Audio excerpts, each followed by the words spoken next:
بسم اللہ الرحمن الرحیم۔ آپ اور ہم جانتے ہیں کہ علامہ محمد اقبال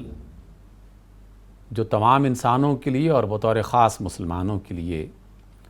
رہنمائی کا ایک ایسا فریضہ انجام دے رہے تھے اور ان کا کلام صدیوں تک لوگوں کے درمیان میں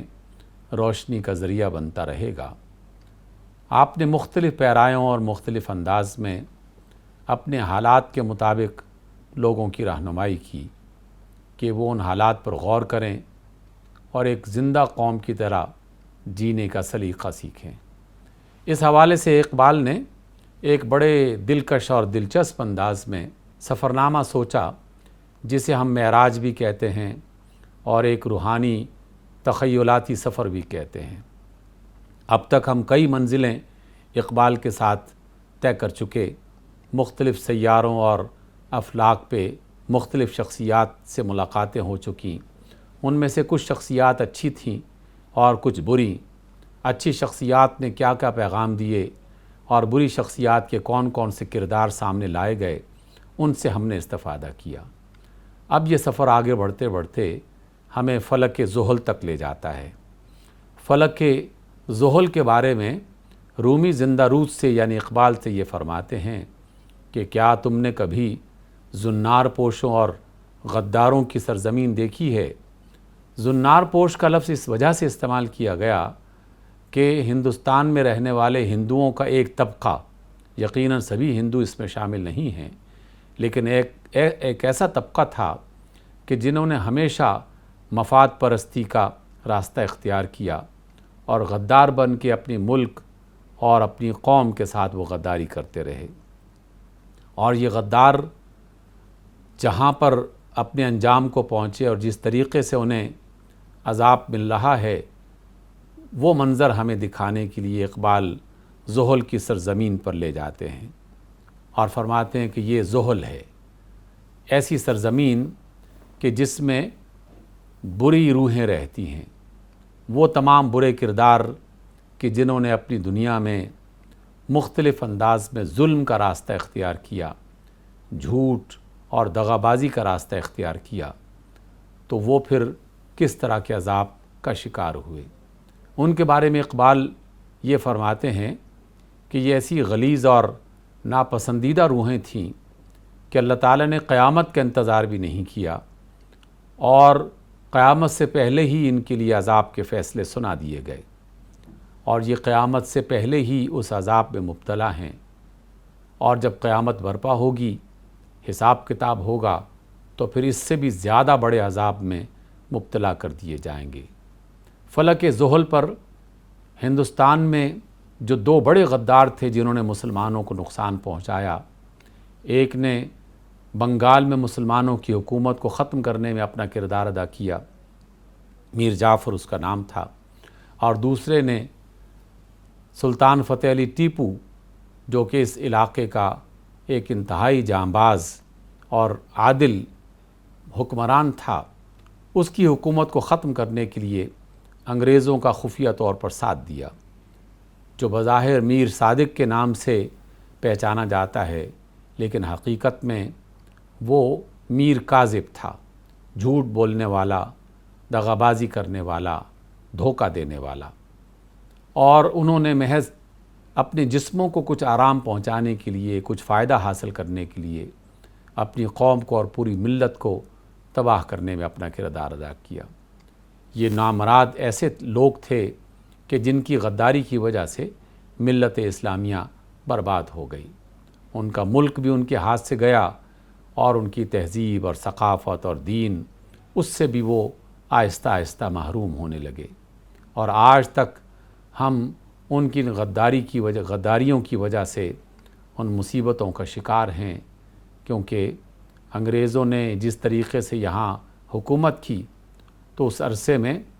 بہت سارے معاملات کو انہوں نے اپنی بنیادوں سے ہلا کے رکھ دیا، اور جس کا خمیازہ ابھی تک ہم بھگت رہے ہیں۔ اللہ رب العزت نے ان دونوں غداروں کو فلک زحل پر سزا کے طور پر بھیج دیا۔ یہ اقبال ایک تصوراتی انداز میں ہمیں دکھا رہے ہیں کہ وہاں کس خوفناک کیفیت میں زندہ رود نے انہیں دیکھا۔ زندہ رود کیا دیکھتے ہیں کہ خون سے بھرا ہوا ایک سمندر ہے، موجیں مارتا ہوا، اور اس کے باہر طوفان، آندھیاں ہر طرف، اور اس میں بڑے بڑے اژدہے ہیں، اتنے بڑے اژدہے کہ جیسے مگرمچھ ہوں، ان کے پھن سیاہ جو انہوں نے پھلا رکھے ہیں، اور ان کے بالوں پر پارے کی طرح سفید چمکدار قسم کے، جن کو دیکھ کر خوف طاری ہو جاتا ہے۔ اور سمندر میں مسلسل چٹانیں گر رہی ہیں، چٹانوں کے گرنے کا شور اور خون کی موجیں، اور اس میں ادھر ادھر پھرنے والے اژدہے، اور ساحلوں پر خوف کی وجہ سے جو مگرمچھ تھے وہ بھی مردہ پڑے ہوئے تھے۔ تو یہ خونی سمندر جو تھا، اس کے بیچوں بیچ کیا دیکھتے ہیں کہ یہ دونوں غدار یعنی میر جعفر اور میر صادق ننگے بدن، پراگندہ بال، ایک کشتی میں سوار تھے، تھر تھر کانپ رہے تھے خوف کی وجہ سے۔ ان کا رنگ پیلا پڑ چکا تھا اور چاروں طرف سے خوفناک قسم کی آوازیں سن رہے تھے۔ پھر اقبال یہ فرماتے ہیں کہ میر جعفر اور میر صادق یہ دونوں غدار اپنے جسم کے اعتبار سے اگرچہ مر چکے ہیں، لیکن حقیقت میں یہ کردار ہمیشہ موجود رہے ہیں اور آج بھی موجود ہیں، اور یہ ہم حقیقت میں دیکھ سکتے ہیں اگر وہ دیدہ بینا موجود ہو، دیکھنے والی نگاہ موجود ہو۔ اقبال نے یہ اس لیے پیش کیا کہ قوم اور ملک کے جو ذمہ دار افراد ہیں، جو سمجھدار اور دانشور لوگ ہیں، وہ ایسے افراد کو دیکھتے رہیں اور ان کی نگرانی کرتے رہیں، اور ان کے شر سے بچنے کے لیے تدبیر اختیار کرتے رہیں، اور اس کے ساتھ ساتھ خود بھی اپنے آپ کو کسی بھی قسم کی غداری سے بچانے کی کوشش کریں، کیونکہ کوئی نہیں جانتا کہ کب مال و دولت کے لالچ میں انسان اپنا دین بیچ دے، اپنا ضمیر بیچ دے، اور اپنے ملک اور اپنی قوم کا سودا کر دے۔ یہ غدار کبھی انگریزوں کے ساتھ ہو کر ان کے پٹھو بنے رہے اور ان سے فائدے حاصل کرتے رہے، اور کبھی ہندوؤں کے ساتھ ان کے سامنے سر جھکا کر مال و متاع کماتے رہے۔ ان کا دین کیا ہے؟ ان کا دین صرف اور صرف سوداگری ہے۔ غدار ابن الوقت ہوتا ہے، یعنی جس کی حکومت ہے یہ اسی کے ساتھی بن جاتے ہیں، اپنے مفاد کی خاطر بھیس بدلتے رہتے ہیں۔ ان کا ظاہر بعض اوقات بڑا شریفانہ اور دیندار دکھائی دیتا ہے، لیکن ان کے باطن میں وہ بت موجود ہیں جو دولت کے، مال و متاع کے، اختیار اور اقتدار کے اور چند سہولتوں کے، یہ ان بتوں کی پوجا کرتے رہتے ہیں۔ گویا کہ یہ اندر سے مشرک ہیں اور بے دین ہیں، بظاہر دین کا لبادہ بعض اوقات ان لوگوں نے اوڑھا ہوتا ہے۔ یہ منافقت سے بھرپور اور کبھی کسی کے دوست نہیں ہوتے۔ میر جعفر کی روح کے بارے میں اقبال یہ ایک جملہ فرماتے ہیں کہ خدا کی پناہ، خدا کی پناہ۔ یہ لفظ حقیقت میں اس شدت کو بیان کرتا ہے کہ جس میں اقبال انتہائی نفرت کا اظہار کرتے ہوئے ان کا تعارف پیش کرتے ہیں۔ اور پھر اقبال نے ان کا حال دکھاتے دکھاتے یہ تبصرہ بھی فرمایا، اور حقیقت میں یہ محض تبصرہ نہیں ہے بلکہ رہنمائی کی ایک صورت ہے کہ ہندوستان میں رہنے والے جو مسلمان ہیں وہ اپنے ماضی میں گم ہیں۔ ہمیشہ کسی مجلس میں بیٹھیں تو اپنے ماضی کی باتیں بیان کرتے ہیں کہ ہمارے یہ حکمران ہوا کرتے تھے، یہ علماء اور فلسفی اور دانشور ہوا کرتے تھے، ہم نے دنیا میں یہ کیا اور وہ کیا۔ وہ اپنے ماضی کے قصے بیان کر کے بس خوش ہوتے رہتے ہیں۔ اور جو ہندو ہیں وہ اپنی پرانی تہذیب اور اپنے پرانے جو کلچرز ہیں ان کو بیان کرتے رہتے ہیں، اپنی حکایتوں میں، اپنے ڈراموں میں، اپنی فلموں میں، اپنی مجالس میں، اور وہ بھی محض اپنے ماضی ہی میں اس انداز میں گم ہیں، لیکن دونوں اپنے مستقبل کے بارے میں نہیں سوچ رہے، ایک اچھی منصوبہ بندی نہیں کر رہے۔ اور حقیقت یہ ہے کہ جو فرد اور جو قوم اپنے مستقبل کے بارے میں نہیں سوچتی تو اسے زمین پر زندہ رہنے کا کوئی حق نہیں حاصل ہوتا۔ آہستہ آہستہ وہ بھی ختم ہو کے رہ جاتی ہے۔ زندہ رود کہتے ہیں کہ ہم یہ منظر دیکھتے دیکھتے جب جہنم کے دروازے پر پہنچے تو کیا محسوس کرتے ہیں کہ جہنم بھی میر جعفر اور میر صادق کی روحوں سے پناہ مانگ رہی ہے اور اپنے اللہ سے التجا کر رہی ہے کہ میں ان غلیظ لوگوں کے گوشت سے اور ان کے جسموں سے اپنی آنکھ کو پراگندہ نہیں کرنا چاہتی، خراب نہیں کرنا چاہتی۔ گویا کہ جہنم بھی جس کا کام ہی جلانا ہے وہ غصے میں بھی ہے، لیکن اس کے ساتھ ساتھ اپنی نفرت کا اظہار اس انداز میں کرتی ہے کہ انہیں میرے قریب مت لاؤ، میں اپنے شعلوں کو اور اپنی آنکھ کو ان کے جسموں سے خراب نہیں کرنا چاہتی۔ غداروں کی روحوں نے اس اذیت اور عذاب سے نکلنے کے لیے موت کے فرشتوں سے التجا کی کہ ہمیں ختم کر دو، ہمیں موت دے دو، ہم یہ عذاب برداشت نہیں کر سکتے۔ فرشتوں نے جواب دیا کہ ہم تو صرف جسم ہلاک کرتے ہیں، جسم مارتے ہیں، روحیں ہم نہیں مارتے۔ اور حقیقت بھی یہی ہے کہ جسم کو جو سزا ملے وہ اذیت کچھ وقت کے بعد ختم ہو جاتی ہے، لیکن جو اذیت روح کو پہنچتی ہے وہ ایک طویل عرصے تک انسان محسوس کرتا رہتا ہے۔ اور یہاں عذاب جو ہے حقیقت میں ان دونوں غداروں کی روحوں کو دیا جا رہا ہے اور وہ عذاب زیادہ شدید ہوتا ہے۔ پھر یہ غدار فرشتوں سے مایوس ہو کر اور مددگاروں کی طرف دیکھتے ہیں اور انہیں پکارنے لگتے ہیں۔ وہ صدا لگاتے ہیں کہ اے ستاروں، اے چاند سورج، اے قلم کتاب، اے لوح محفوظ، جو بھی ان کے خیال میں یا ان کی نظر میں چیز آتی ہے وہ اسے اپنی مدد کے لیے پکارتے ہیں کہ کسی طریقے سے وہ اس عذاب سے بچ جائیں۔ پھر وہ انگریزوں کو اور مختلف قسم کے بتوں کو پکارتے ہیں کہ اے سفید بتو، اے مغرب کے سردارو، تم نے دنیا کو اپنے قبضے میں لے رکھا ہے، تمہارے پاس بڑی طاقت ہے، تم ہی ہماری مدد کر دو۔ لیکن کوئی ان کے اس پکار کو نہیں سنتا اور کوئی توجہ نہیں دیتا۔ پھر اچانک کیا ہوتا ہے، ایک بھیانک قسم کا دھماکہ اور ایک بھیانک قسم کی آواز آتی ہے۔ صحرا اور سمندر ان کا سینہ پھٹ جاتا ہے، پہاڑ بادلوں کی طرح اڑنے لگتے ہیں، خونی سمندر وہ موجوں سے بھر جاتے ہیں اور اس میں طوفان آ جاتا ہے، اور پھر دیکھتے ہی دیکھتے پہاڑ اور وادیاں خون سے بھر جاتی ہیں، چاروں طرف خون ہی خون موجیں مار رہا ہے، اور یہ دونوں غدار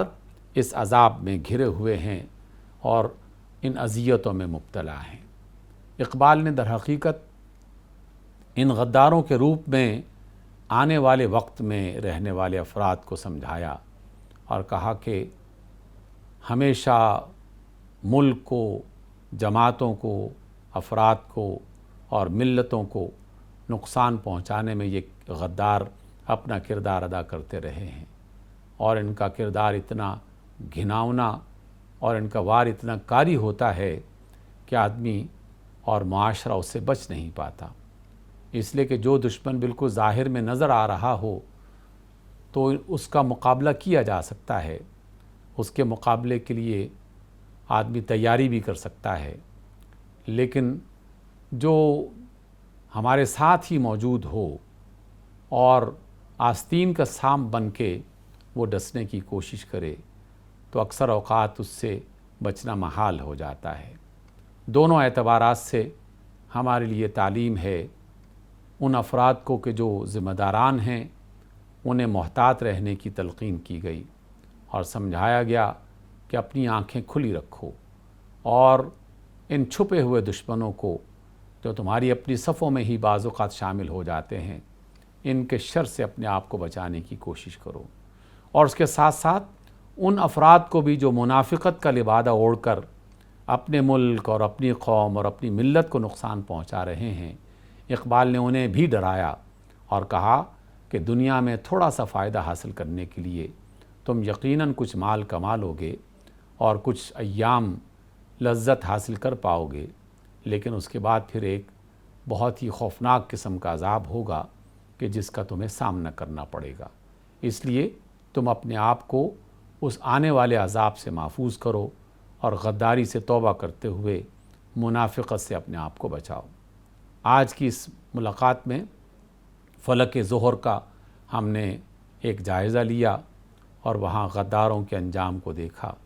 اللہ تعالیٰ سے ہم درخواست بھی کرتے ہیں، التجا بھی کرتے ہیں کہ نہ ہمیں غدار بنائے اور نہ ہمیں غداروں کا ساتھی بننے کا موقع دے، بلکہ ان کے شر سے ہمیں محفوظ کرے اور آنے والے وقت میں ہمیں وہ تمام خرابیاں جنہیں ہم ابھی نہیں دیکھ پا رہے ان سے محفوظ فرمائے۔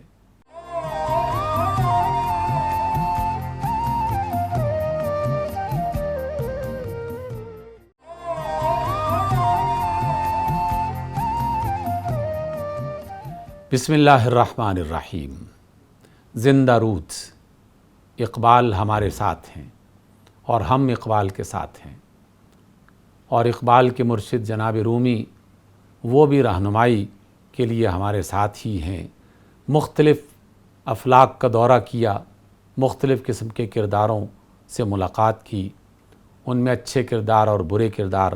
سب ہمارے سامنے آتے رہے۔ اقبال کا یہ روحانی سفر ہماری رہنمائی کے لیے ایک انمول تحفہ ہے۔ جو بھی دانش رکھنے والے، عقل رکھنے والے افراد ہیں وہ اس روحانی سفر سے لطف اندوز بھی یقیناً ہوں گے، لیکن حقیقت میں زندگیاں بنانے اور زندگیوں میں ایک اچھی تبدیلی لانے کے لیے اس طرح کے ادب کو لازماً پڑھنا چاہیے۔ اب اقبال جو ہیں وہ مختلف سیاروں سے ہوتے ہوئے سیاروں کے اس پار ہمیں لے جانا چاہتے ہیں جہاں جنت کے مناظر بھی ہیں۔ زندہ رود نے یعنی اقبال نے کئی جہان دیکھے، بالآخر انہیں کائنات کی حد دکھائی دینے لگی۔ اس حد پر یعنی وہ حدود، بالکل باؤنڈری لائن جو کائنات کی آخری ہے، وہاں کیا دیکھتے ہیں کہ ایک شخص ہے جو بڑے درد بھرے انداز میں صدا بلند کر رہا ہے۔ اس کی نگاہیں عقاب کی سی ہیں اور چہرہ سوز جگر کا گواہ ہے، یعنی وہ دنیا کے اور دنیا میں رہنے والے لوگوں کے حالات کو دیکھ کر اس سوز میں مبتلا ہو جاتا ہے، اس کیفیت میں کہ جو صدا وہ لگا رہا ہے وہ صدا سوز اور درد سے بھری ہوئی ہے۔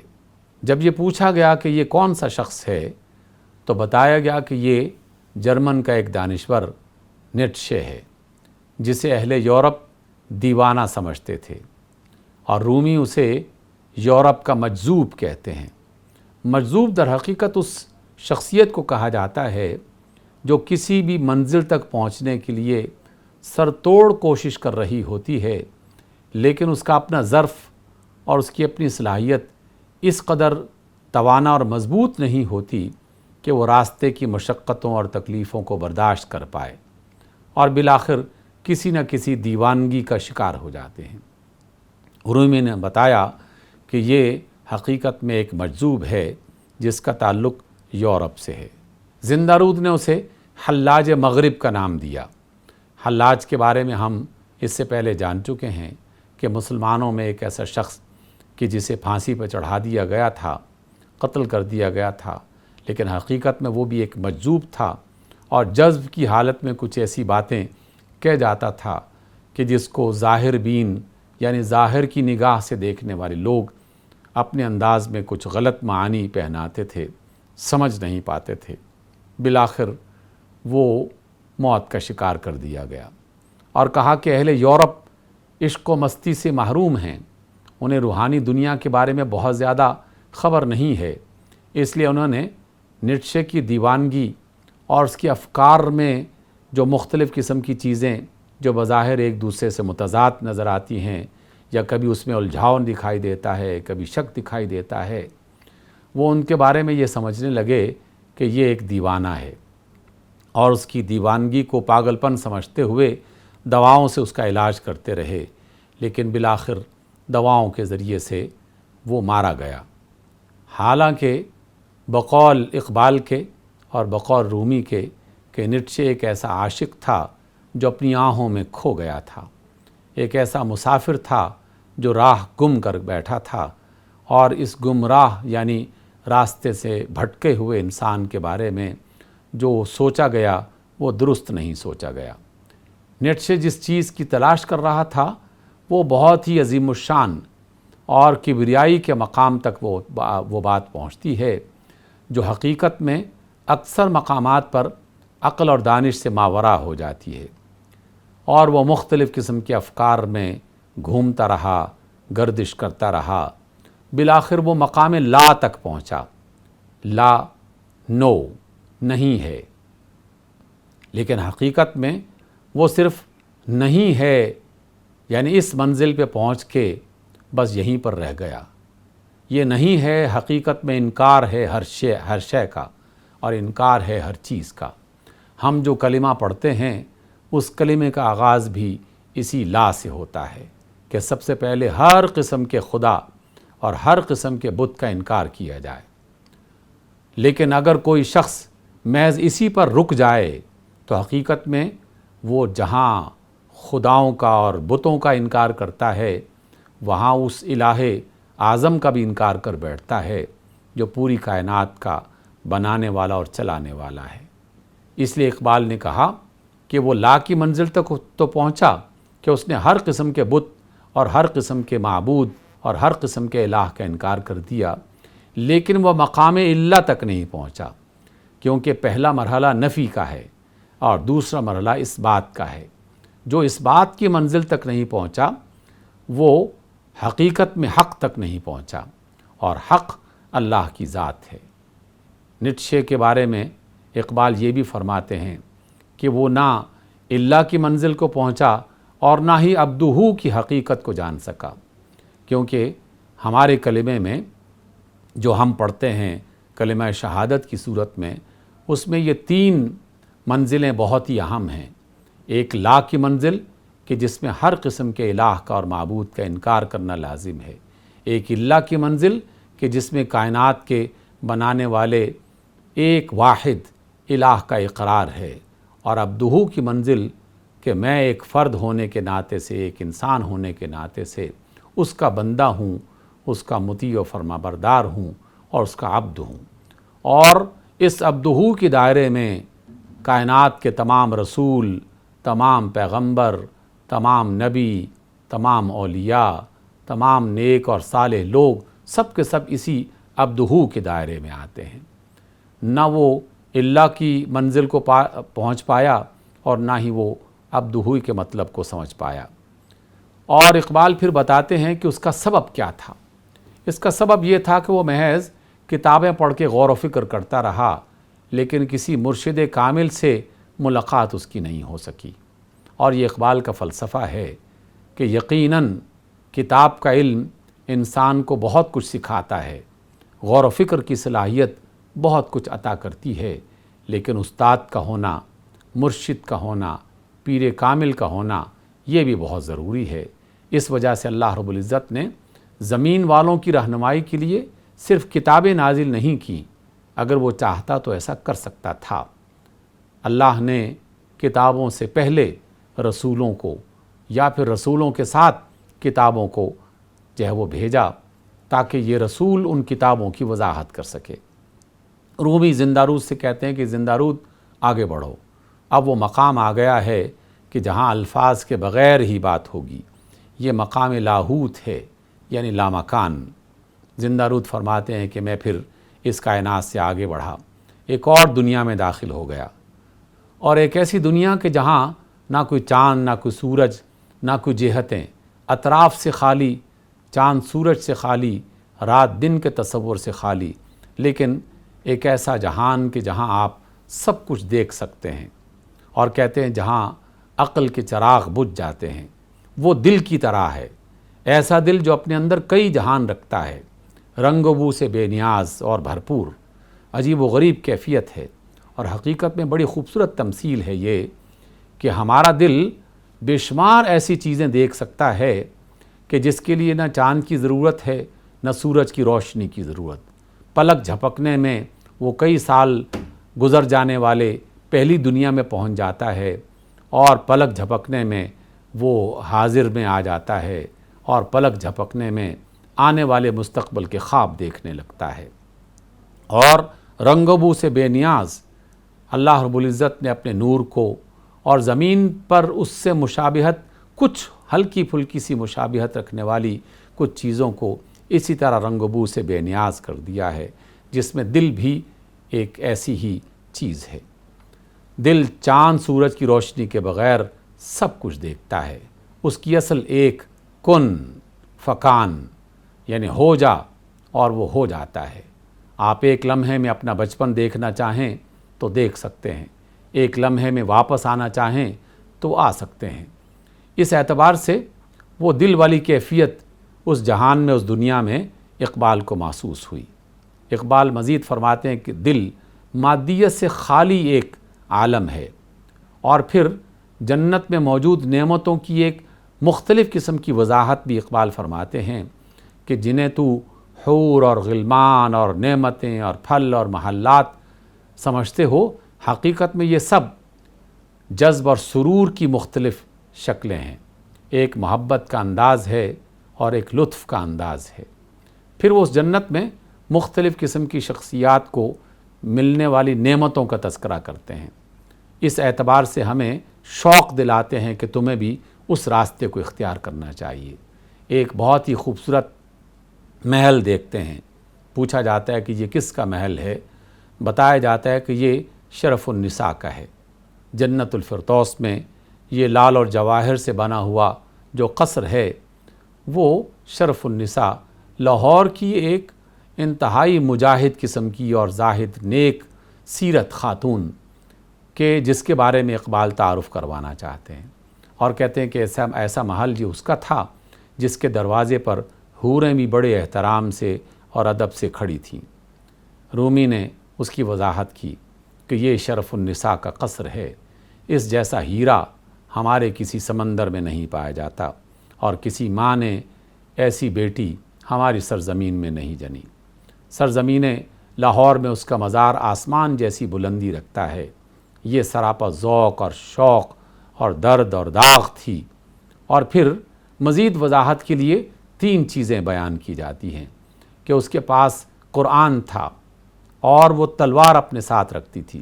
تلوار طاقت اور قوت کی علامت ہے، اور قرآن روشنی اور رہنمائی کی علامت ہے، اور اس کے ساتھ ساتھ نماز کا ذکر بھی ہے کہ یہ 3 چیزیں اسے محبوب تھیں۔ قرآن کے ذریعے سے رہنمائی اور روشنی حاصل کرتی تھی، اور نماز کے ذریعے سے عجز و نیاز اور اللہ تعالیٰ سے مدد طلب کرتی تھی،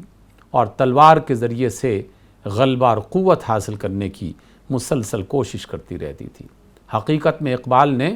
مسلمانوں کو یہ سمجھایا کہ تمہیں بھی ان تینوں چیزوں کی ضرورت ہے۔ قرآن اس لیے کہ رہنمائی مل سکے اور فکری اعتبار سے تمہیں کوئی گمراہ نہ کر دے،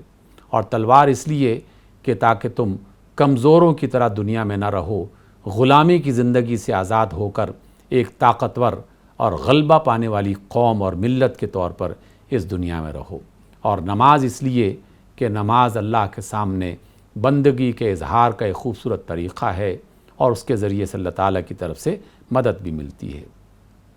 اور پھر فرمایا کہ مسلمان قرآن اور تلوار کی وجہ سے شیر کی طرح تھا، لیکن اب ان کو چھوڑ کر وہ بزدل لومڑی بن چکا ہے۔ اس کے بعد مزید آگے بڑھتے ہیں، اور وہاں 2 اور عظیم الشان شخصیات سے ملاقات ہوتی ہے یا ان کے بارے میں بتایا جاتا ہے۔ ایک امیر کبیر علی ہمدانی اور دوسرے ملا طاہر غنی۔ یہ دونوں کشمیر کے رہنے والے تھے، اور کشمیریوں کی رہنمائی کرنے کے لیے یہ ان کے مرشدین میں شمار ہوتے ہیں۔ زندہ رود کا شاہ ہمدان سے ملاقات بھی ان کی ہوتی ہے، اور مختلف قسم کے سوالات بھی ہوتے ہیں، اور ان میں سے ایک سوال یہ بھی ان سے پوچھا گیا کہ آخر یہ ساری بربادی پیدا کرنے کے لیے، دنیا میں شر و فساد کے لیے شیطان کو کیوں پیدا کیا گیا؟ کیونکہ انسان کی یہ فطرت میں بعض اوقات آ جاتی ہے کہ آخر ہمیں اس مصیبت میں کیوں ڈالا گیا ہے؟ شیطان کو اتنی زیادہ طاقتیں دے کر دنیا میں بھیج دیا، اور وہ مسلسل انسانوں کو گمراہ کر رہا ہے، آخر یہ سب کچھ کرنے کی ضرورت کیا تھی؟ تو شاہ ہمدان اس کی ضرورت کو بیان کرنے کے بجائے ایک اور انداز میں اس کا جواب دیتے ہیں، اور کہتے ہیں تمہاری یہ پریشانی جو ہے اس کا سبب تو یہ ہے کہ تم اپنے اندر کمزوری محسوس کرتے ہو اور اس کا مقابلہ نہیں کر پا رہے، جس کی وجہ سے تم نے اپنے اندر ایک کم ہمتی محسوس کی ہے، لیکن حقیقت میں اگر تم اس کا مقابلہ کرنا چاہتے ہو تو ایک راستہ ہے، اور وہ راستہ ہے خودی کا راستہ۔ خودی اقبال کے ہاں اپنی ذات کی پہچان، کائنات کی پہچان اور خالق کائنات کی پہچان کا نام ہے۔ جس نے نہ اپنے آپ کو پہچانا،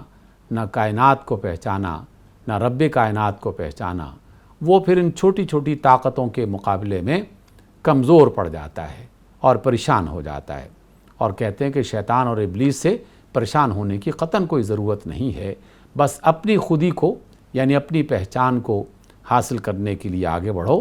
اور اس کے لیے اپنے آپ کو تیار کرو۔ پھر یہ بتایا کہ اللہ تعالیٰ نے دنیا میں شیطان کو اس لیے پیدا کیا اور بھیجا تاکہ تمہارا اس سے مقابلہ ہو۔ خیر اور شر میں مقابلہ ہی تو اصل ہے، اور اسی کی بنیاد پر تو فیصلہ ہوگا کہ کون جیتا اور کون ہارا، کون کامیاب ہوا اور کون ناکام ہوا۔ اور پھر کشمیریوں کے بارے میں بھی اقبال یہ ایک تبصرہ کرتے ہیں کہ کشمیری قوم مظلومیت اور غلامی میں پھنسی ہوئی ہے، اور اس کا سبب بھی اپنی ذات کو نہ پہچاننا، اپنی صلاحیتوں، اپنی قوتوں کو نہ پہچاننا ہے، وگرنہ یہ قوم ایسی نہیں تھی۔ یہ خوبصورت اور باصلاحیت ہنرمند قوم، عقل اور دانش رکھنے والی قوم غلامی میں پھنس چکی ہے، اس لیے کہ ان کا جذبہ مر چکا ہے، حالانکہ یہ قوم ایسی تھی نہیں۔ انہیں دوبارہ سے اپنی پہچان کی طرف اقبال جو ہے وہ دعوت دیتے ہیں۔ زندہ رود نے غنی کشمیری اور شاہ ہمدان کی زبانی کشمیریوں میں جذبہ جہاد وہ بیدار کیا اور پیدا کرنے کی کوشش کی، اور کہا کہ اس راستے میں عقل اور عشق ان دونوں کو اکٹھا کر کے آگے بڑھو۔ عقل انسان کو بصیرت دیتی ہے اور عشق جذبہ عطا کرتا ہے۔ سمجھ موجود ہو لیکن جذبہ موجود نہ ہو تو انسان کامیاب نہیں ہو پاتا۔ اس لیے مسلسل محنت، جدوجہد اور مقابلہ کرنے کا جذبہ ہی اصل زندگی ہے۔ ساحلوں پر پرسکون رہنا یہ موت کی علامت ہے۔ جو موج ساحلوں سے ٹکرا کے پرسکون ہو جاتی ہے، حقیقت میں اس کی زندگی ختم ہو جاتی ہے۔ پھر اس کے بعد ایک اور شخص سے ملاقات ہوتی ہے، یہ ایک ہندی شاعر ہے، بھرتری ہری، ان سے ملاقات۔ ہم نے اس سے پہلے بھی دیکھا کہ اقبال حکمت و دانش حاصل کرنے کے لیے کسی قوم اور تہذیب اور مختلف قسم کے جو افراد ہیں ان میں کوئی فرق نہیں کرتے، بلکہ ان کا مقصد تو حکمت اور دانش حاصل کرنا ہے۔ وہ مسلمان ہو، غیر مسلم ہو، کسی بھی نوعیت کا وہ فرد ہو، وہ اس سے رہنمائی حاصل کرتے ہیں۔ اور یہ ہندی شاعر سے مراد ہندو شاعر نہیں ہے، بلکہ ہند کا رہنے والا۔ یہ چونکہ قبل مسیح کا ایک بادشاہ تھا، شہزادہ تھا، اور پھر اس کے بعد وہ جوگی بن گیا اور ایک عظیم شاعر۔ اس کا ادب اب بھی ہندوستان میں مختلف حوالوں سے معروف ہے، یا اس کے تذکرے کم از کم کیے جاتے ہیں۔ زندہ رود اور رومی نے استقبال کی اور اس سے بھی کچھ سوال پوچھے۔ ان میں سے ایک سوال یہ تھا کہ یہ شاعری کہاں سے آتی ہے، یہ تخیلات کہاں سے آتے ہیں۔ بھرتری ہری جو ایک دانشور انسان تھا، اور قبل مسیح ہونے کا مطلب یہ ہے کہ وہ اپنے مذہب کے اعتبار سے اس وقت کا مسلمان ہی ہوگا، تو وہ کہتا ہے کہ شاعری دل گرم یعنی پرجوش دل اور آرزو اور لذت اور جستجو سے معمور شخص کے اندر سے وجود میں آتی ہے۔ یعنی جو آدمی جذبوں سے معمور ہو، بھرپور ہو، جس کے اندر آرزو پائی جاتی ہے اور جس کے اندر لذت کا احساس پایا جاتا ہے، اور وہ کچھ کر گزرنے کے لیے اپنے اندر ایک جذبہ رکھتا ہے، تو شاعری اس شخص کے اندر سے وجود میں آتی ہے۔ پھر بھرتری ہری یہ بتاتے ہیں کہ یہ جو عبادت تم لوگ کرتے ہو یا ہم لوگ کرتے ہیں، تو یہ عبادت محض کھڑے ہونے اور بیٹھنے اور رکوع کرنے کا نام نہیں ہے۔ عبادت کی روح خالق حقیقی سے سچی محبت ہے۔ جو اللہ سے محبت کرتا ہے در حقیقت وہ عبادت کرتا ہے، اور اس کا اچھا کردار اس کی نمائندگی کرتا ہے۔ انسان کا اچھا کردار، خود انسان کا اچھا ہونا، یہ بھی در حقیقت اللہ سے محبت کی ایک علامت ہے۔ اور پھر ایک اور بات بھی بتائی جاتی ہے، اور حقیقت میں یہ ساری باتیں قرآن مجید میں مختلف پیرایوں میں بیان کی گئی ہیں۔ مثلا یہ بات دیکھیے، اقبال فرماتے ہیں کہ بھرتری ہری نے یہ کہا کہ دنیا کے سب حالات جو ہیں یہ ہمارے اعمال کا عکس ہیں۔ قرآن مجید باقاعدہ اس بات کی طرف رہنمائی کرتا ہے کہ جو تم کما رہے ہو یہ سب حقیقت میں تمہارے ہی اعمال ہیں، تمہارے ہی کردار ہیں، جو مختلف نتیجوں کی صورت میں تمہارے سامنے آتے ہیں۔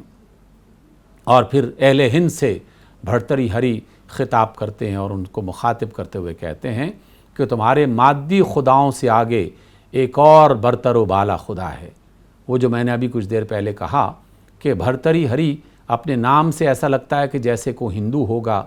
اور اسی طرح بت پرستی میں مبتلا ہوگا، لیکن وہ تو ایک برتر و بالا خدا کی بات کرتا ہے، اور وہ مادی خداؤں سے بالکل ہٹ کر ایک دوسرے خدا کے بارے میں کہ جس پر ہمارا ایمان بھی ہے اس کی طرف توجہ دلا رہے ہیں۔ اور یہ بھی تعلیم کرتے ہیں کہ جو سجدہ ذوق عمل کے بغیر ہوگا وہ بے سود اور بیکار ہوگا، یعنی جس میں عمل کا ذوق نہ ہو تو اور وہ محض سجدہ کر رہا ہے اور جھک رہا ہے، حقیقت میں وہ خشک اور بے سود اور بے لذت سجدہ ہے۔ کردار اور عمل ہی سے زندگی بنتی ہے۔ ہم سب انسان فرد کے طور پر، یا معاشرہ معاشرے کے طور پر، یا قوم قوم کے طور پر۔ کردار اچھا ہے تو قوم اچھی ہے، معاشرہ اچھا ہے، فرد اچھا ہے۔ کردار اچھا نہیں ہے تو کچھ بھی اچھا نہیں ہے۔ پھر جنت میں نادر شاہ اور عبدالی اور فتح علی ٹیپو کے محلات دیکھتے ہیں۔ نادر شاہ کو اس وجہ سے ایک اچھے انداز میں پیش کیا گیا کہ اس شخص نے سنی اور شیعہ کے اختلافات کو ختم کرنے یا کم کرنے کے لیے ان کے درمیان میں اتحاد کی کوشش کی، اور اقبال نے اس کو خراج تحسین پیش کیا۔ اور حقیقت میں آج یہ ہماری ضرورت ہے۔ مختلف فرقوں میں جو ہمیں بانٹنے کی مسلسل کوشش کی جا رہی ہے، اور بہت سارے نادان اس میں چند پیسوں کی خاطر یا تھوڑے سے مفادات کی خاطر وہ کردار ادا کر رہے ہیں، ان سے یہ کہا جا رہا ہے کہ یہ مناسب عمل نہیں ہے۔ مغرب پرستی اور عرب و عجم کے تعصب پر بھی اقبال تنقید کرتے ہیں اور کہتے ہیں کہ در حقیقت یہ تمام باتیں مسلمانوں کو آپس میں کاٹنے اور اپنی اقدار کو فراموش کرنے کا ذریعہ بن رہی ہیں۔ ہم مغرب کی پرستش نہ کریں، ہاں مغرب سے علم اور دانش ضرور حاصل کی جا سکتی ہے، لیکن ان کی ہر بری بات اور ہر چیز جو ہے اس کو اختیار کر لینا یہ کسی طور پر بھی مناسب نہیں ہے۔ پھر ایرانیوں کے بارے میں بھی ایک تبصرہ کرتے ہیں کہ ایران والے اسلام لانے کے باوجود عربوں کو برا بھلا کہتے ہیں، ان کے درمیان میں ایک عصبیت پائی جاتی ہے۔ عرب اور عجم کا اختلاف جو ایک قدیم زمانے سے چل رہا ہے اور اب بھی مختلف اوقات میں اسے زندہ کرنے کی کوشش کی جاتی ہے، تو اقبال نے ایک بڑے اچھوتے انداز میں اس کی طرف توجہ دلائی اور کہا کہ دیکھو ایران والے جناب حیدر کرار اور اہل بیت کا تذکرہ کرتے ہیں، حسن اور حسین کا تذکرہ کرتے ہیں، ان کی محبت کا اظہار کرتے ہیں، اور یہ سب کے سب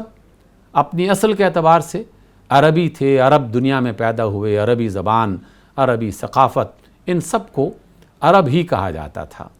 تو اس اعتبار سے عرب اور عجم کی جنگ اور ان کے درمیان میں اختلاف، اس کی کوئی وجہ نظر نہیں آتی۔ یہ محض ایک جاہلیت والی بات ہے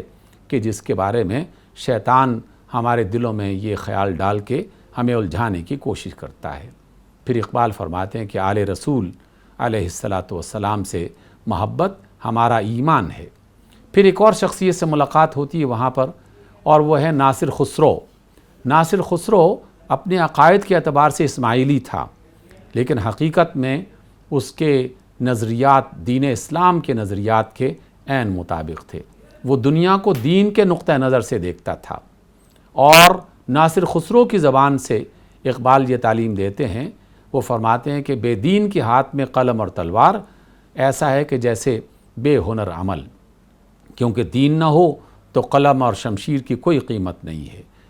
عقل مند وہ ہے کہ جو دین کا احترام کرے، جو دین کی عزت کرے، جو دین کو اختیار کرے، اور بے عقل وہ ہے کہ جو دین کو کم قیمت سمجھے اور اسے ادنا سمجھتے ہوئے اس سے دور رہنے کی کوشش کرے۔ پھر سلطان فتح علی ٹیپو، ان کے محلات کو دیکھا جاتا ہے اور اس کی تعریف بیان کی جاتی ہے کہ سورج اور چاند سے بھی زیادہ روشن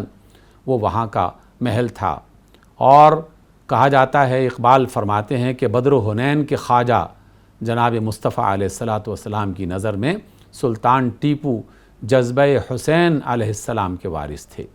کیونکہ سلطان ٹیپو نے بھی حق کی خاطر اپنی جان قربان کی اور اپنے ملک و ملت کی حفاظت کرتے ہوئے وہ شہید ہوئے۔ پھر محلات کا وصف بیان کرتے ہیں، اس کی جمال، اس کی خوبصورتی اور اس کے جمال کا تذکرہ کیا جاتا ہے۔ زندہ رود فرماتے ہیں کہ میرا بیان خام ہے، میں ان بادشاہوں کی، ان اچھے بادشاہوں کا جن کا تذکرہ کیا جا رہا ہے، میں ان کی بات پورے طریقے سے بیان نہیں کر سکتا۔ ہاں اتنا ضرور کہوں گا کہ اسلام سے پہلے یزدگرد کا جو ایران تھا اس پر بڑھاپا چھا چکا تھا، اس کی تہذیب اور اس کا کلچر، اس کی ثقافت کمزور پڑ چکی تھی، حتیٰ کہ پھر صحرائے عرب سے عرب آئے، مسلمان آئے اور انہوں نے ایران کی سرزمین میں ایک بہتر انقلاب برپا کیا۔ پھر انگریزوں کی تہذیب و ثقافت کے بارے میں کہا جاتا ہے، اقبال تبصرہ کرتے ہیں کہ ایرانیوں نے عربوں اور مسلمانوں کی تہذیب کو ترک کر کے انگریزوں کی تہذیب اور ان کے کلچر کو اپنا لیا اور وہ عرب اور اسلام کے احسان کو فراموش کر بیٹھے ہیں۔ پھر سلطان ٹیپو شہید نے زندہ رود کے شعروں کی تعریف کی اور کہا کہ اے زندہ رود، یعنی اے اقبال، تجھے قدرت نے دل کو روشن کرنے والا کلام عطا کیا ہے۔ میں نے حضور صلی اللہ علیہ وسلم کو آپ کے اشعار سنائے تھے، یعنی فتح علی ٹیپو نے اقبال کی شاعری جناب رسول اللہ صلی اللہ علیہ وسلم کی خدمت میں پیش کی اور آپ کو سنائے۔ آپ نے کلام اقبال کو سنا اور بہت خوش ہوئے، پوچھا کہ یہ کس کا کلام ہے؟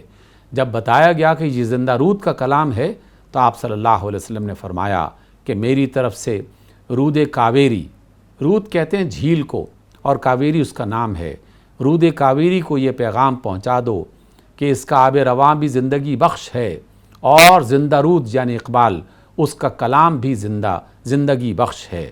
گویا کہ جس طرح پانی مردہ زمین کو زندہ کر دیتا ہے اور بنجر زمین کو آباد کر دیتا ہے، اسی طرح اقبال کا کلام بھی مردہ دلوں کو زندہ کر دیتا ہے اور مردہ قوموں کو زندگی کا راستہ دکھاتا ہے۔ زندہ رود کا رود کاویری سے کلام، اور زندہ رود یہ فرماتے ہیں کہ یہ کائنات میری طرح اور تیری طرح بدلتی رہتی ہے، زندگی ہر دم انقلاب کا نام ہے اور اسی کی وجہ سے دنیا میں رونق ہے۔ اس دنیا میں مسلسل سفر اور جد و جہد اختیار کر میں نے خدا سے کبھی لمبی عمر کی دعا نہیں کی، اس لیے کہ بیکار اور لمبی عمر اس کا کیا فائدہ؟ ایسی طویل عمر کہ جو آدمی بیکار ہو جائے جس میں، اس سے تو پناہ طلب کرنی چاہیے۔ ٹیپو سلطان کے حوالے سے اس کا مشہور جملہ بھی اقبال بیان کرتے ہیں کہ اس دنیا میں شیر کی طرح ایک پل کی زندگی گزارنا یہ تمہارے لیے بہتر ہے بھیڑ کی 100 سال کی زندگی گزارنے کے مقابلے میں۔ اور زندگی میں استحکام تسلیم و رضا سے آتا ہے۔ تسلیم و رضا کا مطلب ہے کہ اللہ کے ہر حکم کو صحیح تسلیم کرتے ہوئے اور اس پر راضی ہو جانا اور اس کے سامنے سر جھکا دینا۔ اور بندہ آزاد موت کی فکر نہیں کرتا، اپنی فکر کرتا ہے۔ اللہ تعالیٰ سے ایسی موت طلب کرو کہ جو تمہیں قبر میں بھی زندہ رکھے۔ اقبال فرماتے ہیں کہ گرچہ ہر مرگ است بر مومن شکر،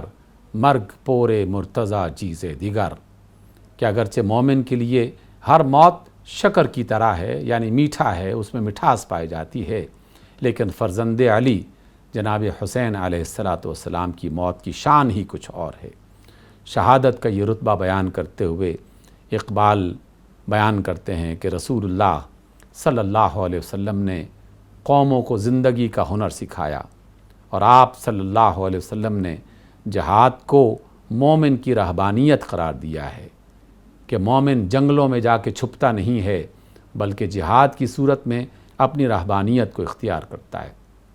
پھر اقبال جنت سے رخصت ہونے لگتے ہیں، ان تمام محلات کی زیارت کرتے ہوئے جب آگے بڑھتے ہیں تو عین کوچ کے موقع پر حوروں کی مختلف ٹولیاں آ جاتی ہیں اور کہتی ہیں کہ اے زندہ رود، اے زندہ رود، ہمیں بھی اپنے کلام میں سے کچھ سناؤ، لیکن اقبال وہاں پر رکتے نہیں ہیں اور پھر فرماتے ہیں کہ عشق، ہجر اور وصال دونوں میں آسودگی نہیں پاتا، وہ جمال لا یزال کے بغیر آسودہ نہیں ہوتا۔ یعنی عشق اللہ کے اس جمال میں ہمیشہ مگن رہتا ہے، اس کے بغیر وہ کوئی سکون نہیں پاتا۔ پھر ایک غزل بیان کرتے ہیں، بآدم نہ رسیدی خدا چمے جوئی، ز خود گریختائی آشنا چمے جوئی۔ تو ابھی آدمی تک نہیں پہنچا، یعنی اپنی پہچان کو نہیں پایا ابھی تک تو نے، تو خدا کی تلاش کیا کر رہا ہے؟ تو خود سے بھاگ رہا ہے، آشنا کی تلاش کیا کر رہا ہے؟ قلندر مکرامات ما جہاں بینی، زما نگاہ طلب کیمیا چمے جوئی۔ ہم قلندر ہیں، ہماری کرامات جہان بینی ہے، یعنی جہان کو دیکھنا، اس پر غور کرنا، اس میں اللہ کے چھپے ہوئے راز تلاش کرنا۔ ہم سے نگاہ طلب کر، دیکھنے کی صلاحیت طلب کر، کیمیا کی تلاش، معدنیات اور کیمیا گری اس کی تلاش مت کر، کیونکہ نگاہ مل جائے تو یہ سب معلومات تمہارے اختیار میں ہو جائیں گے۔